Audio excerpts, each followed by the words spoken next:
მოგესალმებით. ძალიან დიდი მადლობა ყველა სამერთიანობისთვის.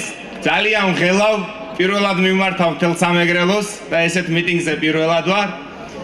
დიდი მადლობა ხობს სენაკს, წალენჯიხარს, მარტვილს, ჩხოროწყუს, აბაშას, დიდი მადლობა ზუგდიდს, ყველას და მინდა მივესალმო განსაკუთრებით ჩემს ოლქს, ფოთს, ჩემს მშობლიურ ფოთს, ჩვენ კამაზი დაგვიყენეს დღეს წინ, პატრული გვაჩერებდა, მაგრამ ყველანი აქ ვარ თქვენთან.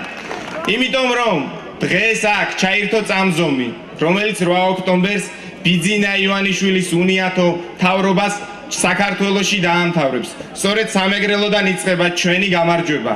ჩვენი გამარჯვება, რომელიც უზრუნველყოფს ამ ქვეყანაში ეფექტურ რეფორმებს, კანონის უზენაესობის დამკვიდრებას, დამოუკიდებელ სასამართლოს, ეკონომიკურ რეფორმებს, რომელიც უზრუნველყოფს ყოველწლიურად 10,000-ობით ახალი სამუშაო ადგილის შექმნას.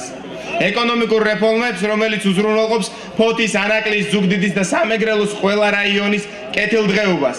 და იმისთვის, რომ ჩვენ გავიმარჯვოთ, აუცილებელია თითოეული თქვენგანი იქცეს ჩვენს აქტიურ აქტივისტად, ჩვენს მეზობლებს, ნათესავებს, მეგობრებს, თანამშრომლებს, ოჯახის წევრებს, ყველას მოუწოდოთ, რომ 8 ოქტომბერს არ დარჩნენ სახლში.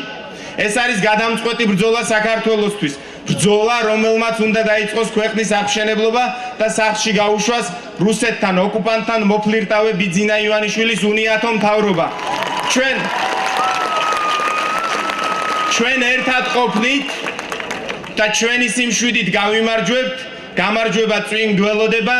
ჩვენი საქმე არის სამართლიანი, უფალი ჩვენთან არის და 8 ოქტომბერს ერთიანი ნაციონალური მოძრაობა მოვა ხელისუფლებაში.